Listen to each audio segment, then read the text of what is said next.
Gilles pour cet exposé remarquable, très très intéressant.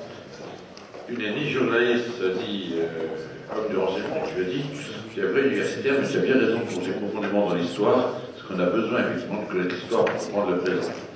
Donc maintenant, on va raccourcir un petit peu le temps d'échange, on va se limiter une demi-heure, on aura le temps de rediscuter cet après-midi.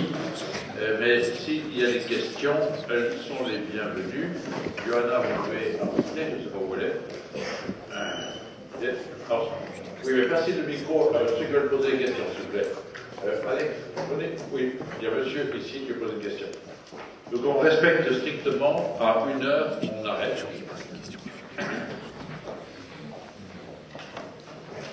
Oui, je voulais poser une question sur la Chine. Alors, vous avez parlé donc, finalement d'un pouvoir qui était basé sur l'entreprise. D'accord? Et parallèlement, il semblait quand même qu'il y avait un véritable pouvoir politique qui est donc, j'ai eu l'impression, une organisation un peu matricielle. C'est pas le mot, mais ça dit ce que ça veut dire. C'est-à-dire qu'un croisement entre une bureaucratie politique et finalement le pouvoir politique. Alors, comment maintenant, avec l'évolution que vous avez projetée sur justement une véritable, quasiment, ça arrive de devenir une dictature, comment s'organisent ces unités, disons, moi que j'appelle matricielle, je ne savais pas prononcer le mot, mais qui semble exister autour de ce pouvoir bureaucratique.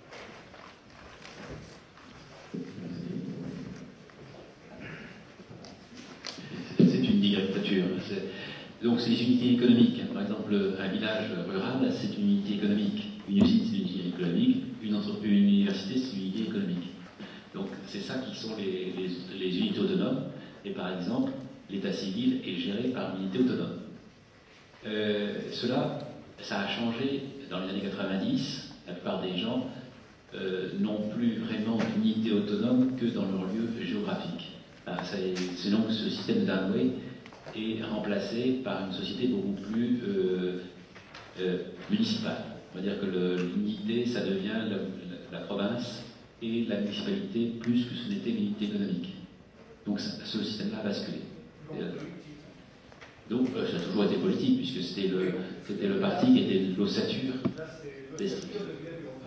Mais souvent, on voit dans les organisations de Chine, 2 patrons, le secrétaire du parti et le patron technique. C'est une structure qui a été mise en place face à l'échec économique du démarrage de la Russie et de la Chine, de la Chine communiste. Il y a eu un échec économique flagrant parce que les politiques n'étaient pas très compétents. Donc on leur a mis un compétent qui était en même temps avec quelqu'un au-dessus de lui qui était le secrétaire du parti.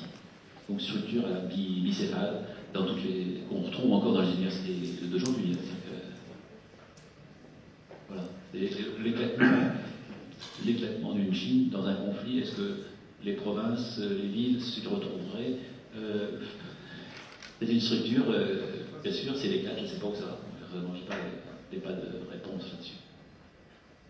Voilà, moi je vais poser une question qui, je crois, intéresse les 3 conférenciers. J'ai dit Taïwan, Slovénie, Ukraine. Vous avez parlé de l'intangibilité des frontières. La Slovénie, est-ce que ça, en 1991, le Conseil permanent, le Conseil de l'ONU a reconnu la nouvelle frontière de la Slovénie. Donc il y a bien la rupture d'un État souverain qui était la Yougoslavie. Qu'en est-il de Taïwan par rapport à la Chine?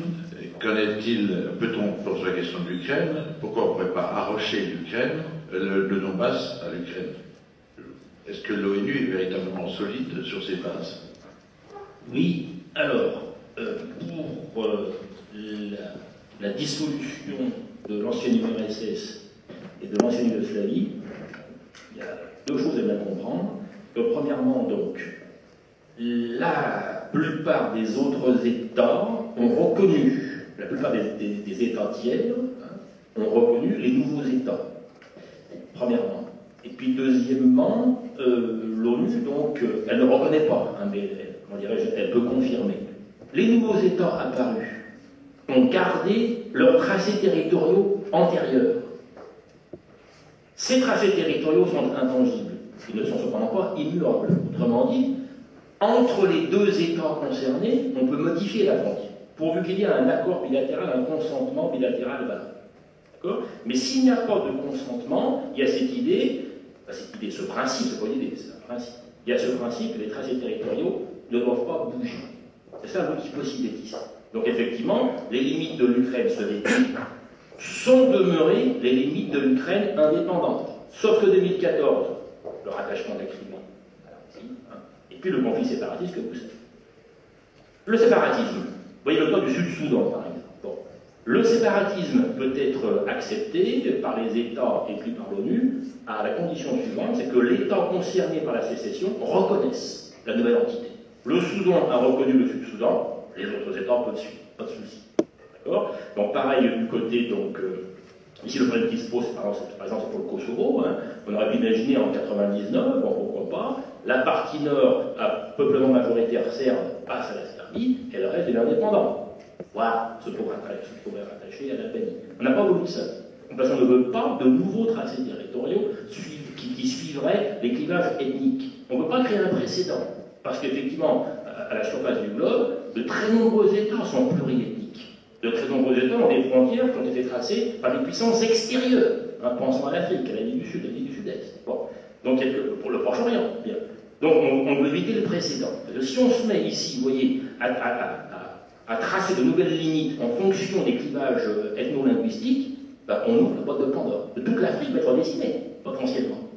D'accord ? C'est ça le problème. Hein. Donc voilà, s'il y a accord de l'État central, le sécessionnisme est acceptable. D'accord ? Les autres États peuvent suivre. Le Kosovo, le problème est le suivant, disais-je. Bon, il n'y a pas eu de plan de partage, il y a eu le Kosovo indépendant. Bon. La Serbie n'a pas reconnu le Kosovo. D'autres États ont reconnu le Kosovo, dont la France. Hein. Quelque part, le conflit reste pendant, si vous voulez. Tant que la Serbie ne reconnaîtra pas le Kosovo, il y aura une difficulté. Alors, sur Taïwan, la chose est... Enfin, juste un tout petit mot, hein, si vous me permettez. Il y a... La chose est certaine, hein, au moins depuis les années 60-70, hein, en tout cas pour les États-Unis et pour le monde entier, hein, je dirais même aux États-Unis, il y a une Chine. Il y a une Chine. Alors, il y a une Chine. Bon. Mais, quelque part, il y a deux gouvernements chinois. L'un à Pékin, continent, l'autre à Taipei. D'accord ? Donc, Taïwan, ça ne s'appelle pas Taïwan, ça s'appelle République de Chine. Le jour où le gouvernement de Taipei décidera de changer de nom, ça sera un indépendantisme, un séparatisme. Ça, c'est un casus belli pour Pékin. Et je vous rappelle que même aux États-Unis, depuis Nixon, hein, il y a une Chine, Formose, Taïwan est une province de la Chine, mais qui a encore son propre gouvernement, bon, mais dont le destin est de faire partie de la Chine tout entière. Mais simplement, on ne veut pas que cette réintégration de Formose à la Chine continentale s'effectue manu militari. C'est pour ça qu'il y a encore un traité d'alliance hein, entre Taipei et Washington, avec une présence navale militaire américaine dans la région. Donc quasiment tous les pays qui ont reconnu la RPC, hein, c'est quasiment tous les pays du monde, pour eux il n'y a qu'une seule Chine, bon, Taïwan n'est pas un État, c'est comme un État Taïwan, ça y ressemble, mais il n'y a pas d'ambassade de France ou autre à Taïwan, il y a des légations, c'est l'astuce. Hein. Bon. Mais ces astuces sémantiques ont leur importance, parce que sinon, pour la Chine, pour Pékin, ça serait un casus belli. Voilà. Si vous voulez continuer sur Taïwan, à ce moment-là, je reviens. Comprendre la situation de Taïwan, c'est d'abord comprendre la situation de Hong Kong. En 1997, Hong Kong devient partie du territoire chinois et gagne 50 ans de démocratie, qui n'avait pas vraiment sous la domination anglaise. Donc c'est une démocratie discutable, et les Hongkongais ont l'impression d'une possibilité, parce que la Chine est en période d'ouverture. Donc, bien sûr, on n'aura peut-être pas une démocratie occidentale en Chine dans 32 ans, puisque maintenant on a plus de 32 ans devant nous, mais on pouvait imaginer que le régime allait devenir de plus en plus supportable, de plus en plus ouvert aux droits de l'homme, etc. Alors, on en fait le pari. Ce qu'on observe ces 2 dernières années, c'est un durcissement. Durcissement, retour à des périodes, j'allais dire maoïstes, mais je crois qu'on peut dire comme ça, très rapide, je veux dire. Et à ce moment-là, les Hongkongais ont pris peur. Ils se sont dit, on va dans la mauvaise direction, c'est la révolte des parapluies. Et les Taïwanais, bien sûr, regardent Hong Kong, puisqu'on leur propose la même association. La Chine leur ouvre les bras depuis 1949. Revenez dans le giron. Et une partie, la moitié, un peu moins, je vais dire la moitié grosso modo, des Taïwanais pensent qu'ils vont venir dans le giron. En voyant ce qui se passe à Hong Kong et en Chine communiste, on se resserre, on prend une position plus radicale. Ça, c'est la position des gens de Taïwan. Quand j'interroge mes collègues chinois, eux pensent que Taïwan sera récupéré par la Chine et sera récupéré militairement. Moi, je peux rien dire.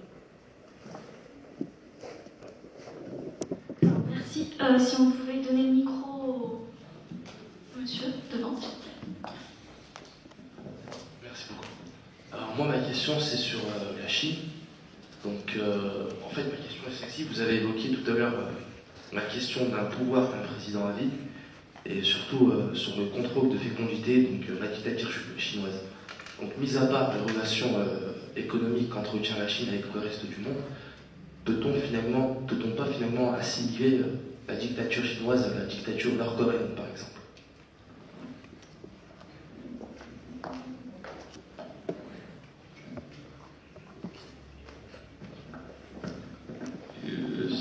Si on est chinois, ce que vous dites là est très insultant. On est quand même dans un autre monde. Hein. La Corée, on est déjà dans une monarchie, quasiment. C'est une monarchie.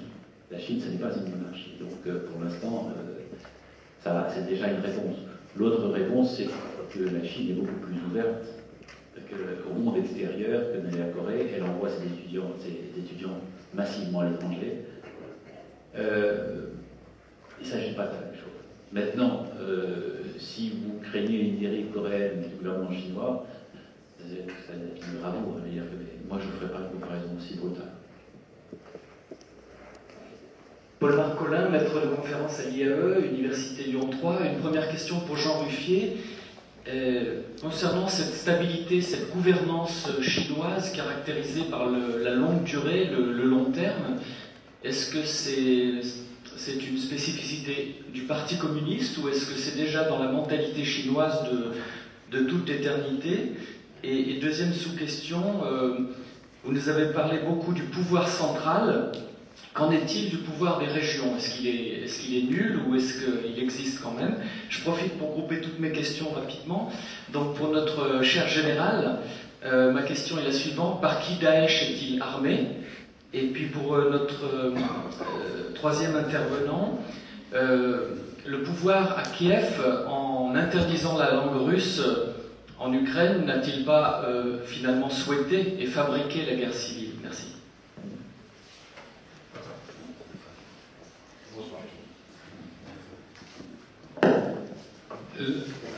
Autonomie de l'administration. Quand on parle d'un pouvoir central, donc on parle du centre du pouvoir, effectivement, il contrôle en principe le Parti communiste, il fait toutes les nominations importantes dans le Parti communiste. Cela dit, il est bien évident que la Chine c'est le 5e de la planète et chaque région a son propre fonctionnement.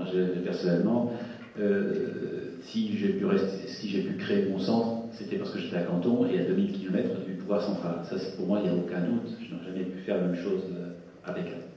Je voyais bien parce que je connais bien mes collègues qui travaillent avec un. J'ai bien suivi ça. Il y avait une deuxième question. Le long terme, donc cette gouvernance de long terme, est-ce que c'est... Ah oui, le long terme, oui. Alors, moi j'évite de raisonner en termes culturalistes parce que j'ai l'impression que c'est une manière de... C'est pas que ce soit faux, hein, je veux dire, mais c'est une manière de ne pas avoir d'explication. Je préfère raisonner en système situationniste, donc sur le long terme, j'ai beaucoup de mal. Et j'ai beaucoup de mal à raisonner sur le long terme. Hein, je veux dire que... La stabilité, pour moi, il y a eu une espèce de compromis dans le monde chinois qui était que l'URSS est tombée et c'était une catastrophe. Rappelez-vous, en 89, la Chine et le bloc soviétique se regardent. Hein, les deux sont en pleine réforme, etc. Et les deux se demandent qui c'est qui a la bonne voie, la Chine, nous ou l'autre. Et la Russie s'effondre. baisse du niveau de vie, catastrophe économique, etc. La Chine fait l'inverse, hein. Elle ne s'effondre pas, le Parti communiste reste au pouvoir, et l'économie part extrêmement florissante. Alors, les intellectuels, notamment, parce que dans l'université, je suis entouré, je discute avec des intellectuels tout le temps, ils font un espèce de compromis avec le pouvoir qui est ce que le pouvoir ne veut pas qu'on touche, on n'y touche pas. L'intégrité territoriale, on n'en parle pas, moi je n'en parle pas. Jamais. Le fait que c'est le pouvoir c'est le Parti communiste qui est au pouvoir, on n'y touche pas, jamais, et moi je ne reconteste pas le Parti communiste, même si je me dis qu'il est possible qu'il y ait des révolutions de palais au sein du Parti communiste, là je ne dévoile aucun secret. Mais voilà, la stabilité, elle est d'abord dans l'acceptation à accepter le pouvoir communiste, parce que finalement, il y a pire qui serait l'effondrement de la Chine. Combien de temps ça durera, je ne sais pas.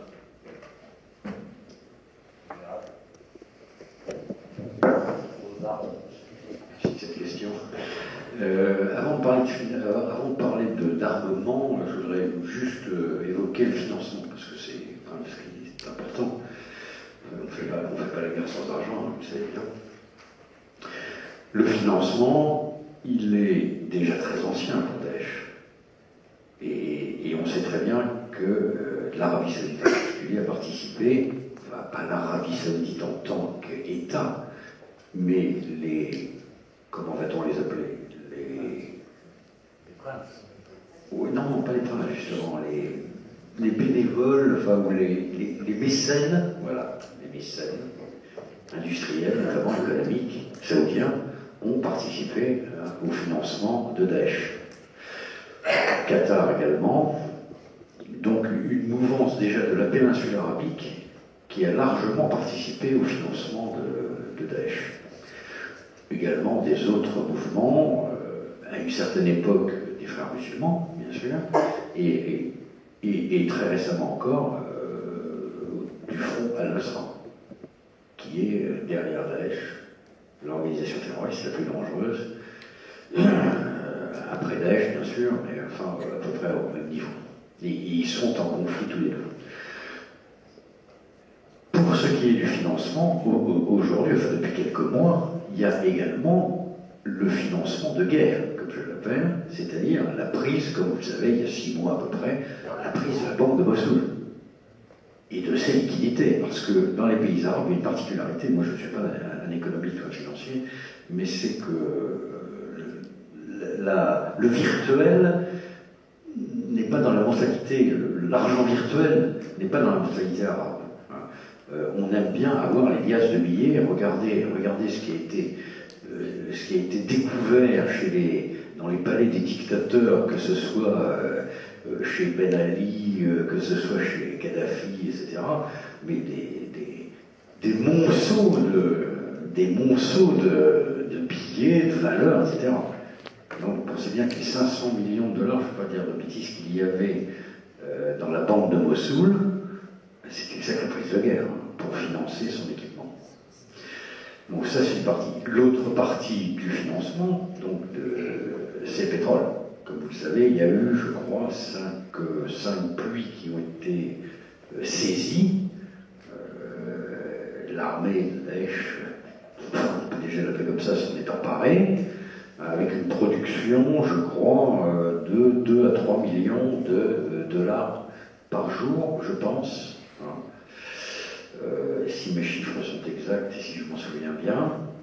Bon, c'est un peu moins aujourd'hui parce qu'un certain nombre de ces puits ont été détruits ou sont en fin d'exploitation, si on peut dire comme ça, mais ça représente aussi un certain bénéfice, avec un écoulement extrêmement facile, vous le savez, par la Turquie, etc.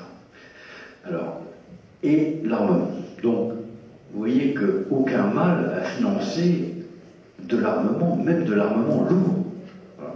Mais, en tout cas, chose unique et en tout cas inédite, depuis que l'on connaît les crises du Moyen-Orient, c'est la prise de matériel militaire sur j'en suis avec excusez-moi, ça me fait pas. En fait, je n'en souris pas. Je trouve ça d'une originalité absolument stupéfiante sur les forces irakiennes, sur l'armée irakienne, qui a pu, j'allais presque dire, céder malgré elle du matériel très lourd comme les chars d'assaut, comme des missiles longue portée, comme des canons, hein, des pièces d'artillerie, et qui ont, chose aussi surprenante, qui ont été utilisées remarquablement bien par les combattants de Daesh. Parce que les combattants de Daesh sont maintenant formés. Donc, vous voyez, c'est une partie de l'équipement militaire. Alors là, la problématique, c'est que sur le matériel lourd, il n'y a pas de renouvellement pour Daesh. C'est-à-dire que toutes les frappes aujourd'hui de la coalition, hein, elles détruisent du matériel lourd et elles en détruisent, vous pouvez leur faire confiance, hein, il n'y a pas de renouvellement. Donc c'est un affaiblissement du petit à petit de la force de frappe de Daesh. Pour ce qui est du matériel, alors je vais dire individuel, hein, l'arme de base étant toujours, comme en France d'ailleurs, malheureusement, la Kalachnikov maintenant, hein, je veux dire pour les organisations criminelles françaises aussi, hein, si vous voulez, si vous avez besoin d'une Kalachnikov, je vous en procure une demain. Il n'y a aucun problème. Non, mais je plaisante un peu, mais à peine. Si vous voulez, tout ce qui se passe en Libye, vous avez une zone, la Syrie et l'Irak sont dans la continuité du demi-continent libre en ce moment, hein, dont je vous ai parlé, qui n'est plus contrôlé, dont je vous parlais tout à l'heure. Donc tout l'armement de la révolution libyenne, de la révolution syrienne, etc., remonte évidemment entre les mains des organisations terroristes, pas seulement Daesh, hein, mais également Al-Nusra, dont je vous parlais tout à l'heure. La problématique de Boko Haram est différente. Hein. Elle est vraiment très différente, mais tout ce qui est Al-Qaïda, etc., tout ça, il y a une extrême porosité entre les systèmes, il y a des marchandages, il y a des accords, etc. Donc il n'y a aucun problème là-dessus. Est-ce que j'ai répondu à votre question? Merci. Deux mots sur la question linguistique, qui est une question très importante, effectivement, par l'espace soviétique. C'est très simple. Hein. En Ukraine, nous avons donc des Ukrainiens et des Russes, des Ukrainophones et des Russophones. La distinction ne se recoupe pas complètement. Nous avons des Ukrainiens qui veulent une indépendance complète, qui pour eux signifie une rupture avec Moscou. Et ce qui implique donc de basculer du côté occidental. Donc voilà, c'est la grande bagarre, si vous voulez, autour de l'Ukraine, du destin de l'Ukraine. Hein. Huntington disait que c'était un pays charnière, bon, déchiré entre l'Est et l'Ouest. On retrouve cela. En contraste, c'est vrai que la Russie, la Fédération de Russie, dans sa constitution, elle ménage le droit pour chaque république d'avoir sa langue officielle, chaque république fédérée, et puis elle ménage le fait pour chacun de choisir sa langue maternelle. Bon. La Russie ne se veut pas État-nation. L'Ukraine, c'est un État tout nouveau. L'Ukraine n'a jamais existé. L'Ukraine est venue en 1991. Il y a eu des moments d'indépendance. En 1918, indépendance éphémère, sous contrôle allemand, principalement. Dans un contexte de guerre civile, les rouges, les blancs, les verts, c'était inouï l'Ukraine dans les années 18-20. Bon. On peut remonter au XVIIe siècle, il y avait une entité ukrainienne, mais qui était sous le giron polonais. Pour les nationalistes ukrainiens, les indépendantistes ukrainiens, il y a deux ennemis, il y a la Russie et la Pologne. Et c'est pour ça qu'ils se tournaient vers les Allemands, aujourd'hui vers les Américains. Donc là, c'est une volonté d'affermissement de l'identité ukrainienne et donc de l'indépendance ukrainienne. Il y a tout le problème, effectivement, il y a des Ukrainiens qui veulent rester dans le monde pan-russe. Ils considèrent qu'il y a les grands Russiens, les petits Russiens, les Russiens blancs. L'Ukraine, Biélorussie et Russie font partie du même monde pan-russe. Il n'est pas question de rompre. Parce qu'il y a quand même une communauté historique, certaines formes de communauté culturelle, économique aussi, hein, parce que l'URSS a disparu politiquement, mais économiquement, les réseaux de transport de communication hérités de l'URSS fonctionnent toujours. Il y a encore une espèce d'unité économique de l'espace eurasien ex-soviétique. Donc voilà, c'est un vrai déchirement. Hein. En plus, il y a des Ukrainiens qui vivent en Russie. Bon. Donc s'il y a cette séparation absolue entre Russie et Ukraine, il y aura aussi des problèmes qui vont se poser ici. Subsistent, il y a des Russes en Ukraine, pas seulement des russophones. Hein. Alors là, c'est là justement que dit la constitution de la Fédération de Russie, c'est que la Fédération garantit à ses citoyens hors de ses frontières la défense et la protection. Donc il y a un vrai malaise. Hein. Donc voilà, pour l'Ukraine, je dirais, il faut qu'elle choisisse, maintien dans le monde pan-russe ou basculement vers l'Occident, c'est indécidable, parce qu'il y a deux tiers, c'est partagé entre les Ukrainiens, tout ceci. Donc voilà, on est dans l'entre-deux. Bon, la langue russe était interdite, mais enfin, pour autant, elle est parlée. Elle n'était pas très longtemps la langue de l'université. En même temps, l'ukrainien, c'est vrai, était cristallisé, différencié par pouvoir soviétique dans les années 20 et 30. Tout paradoxe, années 20, l'ukrainien était cristallisé par pouvoir soviétique, puis comme vous savez, ensuite, 29-34, collectivisation de l'agriculture, hein, donc résistance des paysans, répression soviétique, 10 millions de morts, c'était une catastrophe. Donc voilà, en même temps, le pouvoir soviétique, il a écrasé l'Ukraine en 29-34, mais en même temps, il a cristallisé la différenciation, l'identité ukrainienne. C'est dialectique, quoi. Voilà. Eh bien, merci beaucoup. Alors, on a pris un peu de retard, donc on va arrêter les questions. On espère vous retrouver cet après-midi. Donc cet après-midi, ça sera la guerre économique avec M. Patrick Louis. Et si vous avez encore des questions concernant ce temps, on pourra essayer peut-être d'y répondre lors d'une seconde table ronde. Voilà, merci beaucoup.